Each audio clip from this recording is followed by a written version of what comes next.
বাংলাদেশের মানুষের মুসলিমদের মধ্যে ভালো করে জিজ্ঞাসা করেন, তোমরা কার ইবাদত করো? তারা বলে আল্লাহর ইবাদত করি।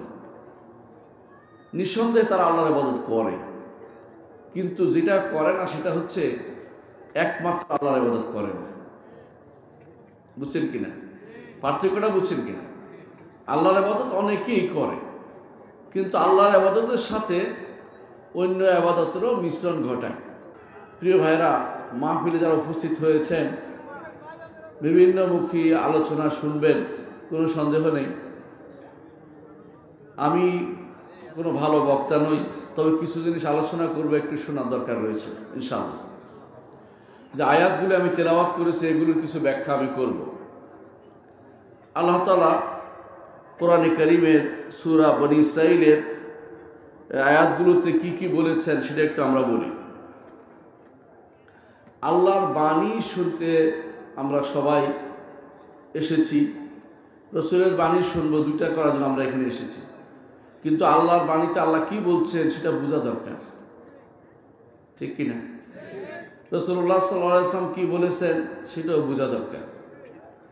এই জন্য আমরা এই আয়াতগুলোতে আল্লাহ তাআলা কি বলেছেন এটা আমরা অন্তরে গেঁথে নেই, এবং সেটা আমাদের জন্য সারা জীবনের পাথেয় হবে ইনশাআল্লাহ। কোরআনে কারীমের শুরু থেকে শেষ পর্যন্ত যে দার্সটি সবচেয়ে বেশি বড়, সেটি হচ্ছে একমাত্র আল্লাহর ইবাদত করো, আর কার ইবাদত করো না। একমাত্র আল্লাহর ইবাদত করো।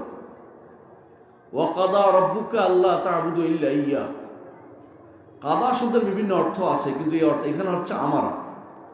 আল্লাহ নির্দেশ দিচ্ছেন যে একমাত্র আল্লাহর ইবাদত করতে হবে। আল্লাহ তা'বুদু ইল্লা ইয়্যাহ, একমাত্র আল্লাহর ইবাদত করতে হবে। বাংলাদেশের মানুষের মুসলিমদের মধ্যে ভালো করে জিজ্ঞাসা করেন, তোমরা কার ইবাদত করো? তারা বলে আল্লাহর ইবাদত করি। নিঃসন্দেহে তারা আল্লাহর ইবাদত করে, কিন্তু যেটা করে না সেটা হচ্ছে একমাত্র আল্লাহর ইবাদত করে না। বুঝছেন কিনা? পার্থক্যটা বুঝছেন কিনা? আল্লাহর ইবাদত অনেকেই করে, কিন্তু আল্লাহর ইবাদতের সাথে অন্য ইবাদতেরও মিশ্রণ ঘটায়। আল্লাহর ইবাদত তারা করে। কোরআনে কারীম আল্লাহ তাআলা এই জন্য বলেছেন, ওয়ামা ইউমিনু আকসারুহুম বিল্লাহ ইল্লা হুম মুশরিকুন। তারা অনেকেই আল্লাহর উপর ঈমান রাখে, তবে ঈমানের সাথে শিরকের মিশ্রণ ঘটায়, শিরকের মিশ্রণ ঘটায়। এই যে আল্লাহর ইবাদত করতে হবে একমাত্র তার, ইল্লা ইয়্যাহ, তিনি ব্যতীত কারো ইবাদত করা যাবে না। ইল্লা ইয়্যাহু, এটা অন্য জায়গাতে আল্লাহ তাআলা বলছেন। কোরআনে কারীমে যেটা অন্য জায়গায় আছে লা ইলাহা ইল্লাহু, কোথাও আসছে লা ইলাহা ইল্লাল্লাহ আসছে। তাহলে বোঝা গেল, আবার নবীরা এসে একটা কথাই বলতেন, নবীরা, সমস্ত নবীরা একটা কথাই বলতেন, ইয়া কওমে ইবুদুল্লাহ মা লাকুম মিন ইলাহিন গায়রু। হে আমার কওম, একমাত্র আল্লাহর ইবাদত করো, আল্লাহ ব্যতীত তোমাদের আর কোনো ইলাহ নেই। সমস্ত নবীরা এই জন্য প্রেরিত হয়েছে, এবং কোরআনগুলো অর্থাৎ আল্লাহর বাণীগুলো সব এই জন্য নাজিল হয়েছে। এটাও কোরআনে কারীমে আল্লাহ তাআলা বলেছেন যে আল্লাহ তা'বুদু ইল্লাল্লাহ। কোরআনের কথা বলে আল্লাহ তাআলা বলছেন, কিতাবুন ফুসসিলাত আয়াতু সুম্মা উহকিমাত আয়াতু সুম্মা ফুসসিলাত মিন লাদুন হাকিমিন খাবীর। আল্লাহ তা'বুদু ইল্লাল্লাহ, আল্লাহ ব্যতীত কারো ইবাদত করা যাবে না। এটা কিন্তু কোরআনেরও দাবি। সমস্ত আল্লাহর কিতাবের দাবি হচ্ছে আল্লাহ ব্যতীত কারো ইবাদত করা যাবে না। ইবাদত আল্লাহ করে মানুষে।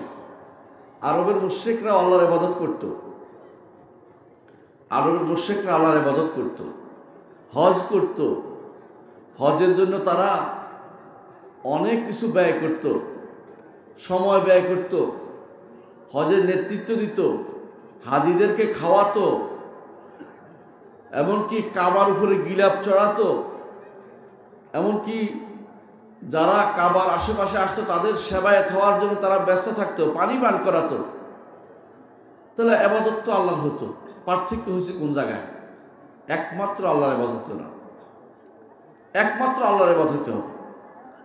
আল্লাহর নির্দেশ, রাসূলের নির্দেশ, কোরআনের বক্তব্য, সমস্ত নবী রাসূলরা যে বক্তব্যটা দিতে এসেছেন সেটা হচ্ছে একমাত্র আল্লাহর ইবাদত করো, আর কারো ইবাদত করো না। আবু জাহালের মতো ব্যক্তিও আল্লাহর ইবাদত করত, কিন্তু একমাত্র আল্লাহর ইবাদত করত না। আবু সুফিয়ান, তিনি ইসলাম গ্রহণের আগে তিনিও আল্লাহর ইবাদত করতেন, কিন্তু যেটা করতেন না, একমাত্র আল্লাহর ইবাদত করতেন না। এই জন্য তিনি উহুদের যুদ্ধে বলেছিলেন, হবল, হবলের জয় হোক। অথচ তিনি আল্লাহর ইবাদত করতেন।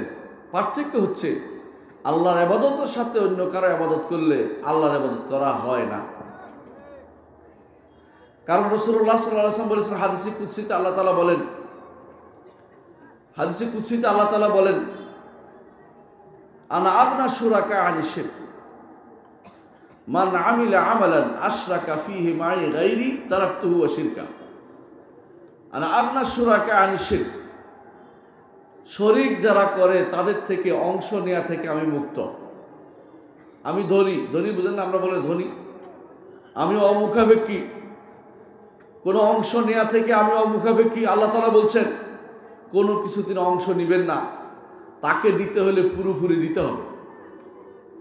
সালাত তার জন্যই পড়তে হবে, যাকাত তার জন্য দিতে হবে। সালাত যদি কোনো অন্য কারোর জন্য পড়েন, যাকাত যদি আল্লাহর জন্য দেন, হজ আল্লাহর জন্য করছেন, সওম অন্য কারোর জন্য রাখছেন, আল্লাহ তাআলা কোনোটাই নেবেন না, কোনোটাই নেবেন না। একটা শিরিক পাওয়া গেছে, বাকি সবগুলি বাদ হয়ে গেছে। আপনার জীবনের সমস্ত আমল বরবাদ হয়ে গেছে। হজ করে আসছেন, কষ্ট করে আসছেন, ইবাদত করে আসছেন, রাত্রি জেগে আপনি তাহাজ্জুদ গুজার, তাহাজ্জুদ পড়েন, কিন্তু জীবনের শেষ মুহূর্তে এসে একটা শিরিক করেছেন, আপনার জীবনের সমস্ত আমল বরবাদ হয়ে গেছে। এবং এই কেন বরবাদ হয়েছে? কারণ আল্লাহ তাআলা অংশগ্রহণ করেন না। ওই আমল বরবাদ হয়েছে তা না, সমস্ত আমল বরবাদ হয়ে যায়। শিরিক সমস্ত আমলকে নষ্ট করে দেয়। সেই জন্য প্রত্যেকটি মানুষের উচিত যেন শিরিক না হয়, একমাত্র আল্লাহর ইবাদত হয়, এইটা যেন বাস্তবায়ন করে। ইবাদত কার হবে? আল্লাহ, তিনি ব্যতীত কারো ইবাদত করা যাবে না। কেন আল্লাহ তাআলা সূরা সাবার 22 নম্বর আয়াতে 22-23 নম্বর আয়াতে কথাটা বলেছেন? কুল উদউল লাযিনা জাআমতুম মিন দুনিল্লাহ, হে নবী আপনি বলে দিন, তোমরা যাদেরকে আল্লাহ ব্যতীত তোমাদের বিশাল বিশাল ক্ষমতার অধিকারী মনে করেছো, লা ইয়ামলিকুনা মিসকালা যাররাতিন ফিস সামাওয়াতি ওয়ালা ফিল আরদ, আসমান এবং জমিনের এক বিন্দুরও তারা মালিক নয়। আপনি তো এত মনে করে বসে আছেন, আপনার আশেপাশে বড় বড় যে সমস্ত মাজার আছে, যে সমস্ত আউলিয়া আল্লাহরা আছে, ওরা অনেক কিছুর মালিক। এমনকি কখনো কখনো শোনা যায় তারা বলে মৃত্যুর পরে আউলিয়া আল্লাহদের ক্ষমতা নাকি আরো বেড়ে যায়। নাউযুবিল্লাহ। লা ইয়ামলিকুনা মিসকালা যাররা, যে ব্যক্তি যার মালিক নয় সে দাসত্ব দাবি করতে পারে না। আল্লাহ তাআলা আপনার মালিক কিনা? আল্লাহ আপনার মালিক কিনা? সন্দেহ আছে? সন্দেহ থাকে তো ঈমান নাই, সন্দেহ থাকে তো ঈমান নাই। আল্লাহ অবশ্যই আপনার মালিক। এজন্য আপনি বলেন কি, মালিকিন নাস, মানুষের মালিক কে? আল্লাহ।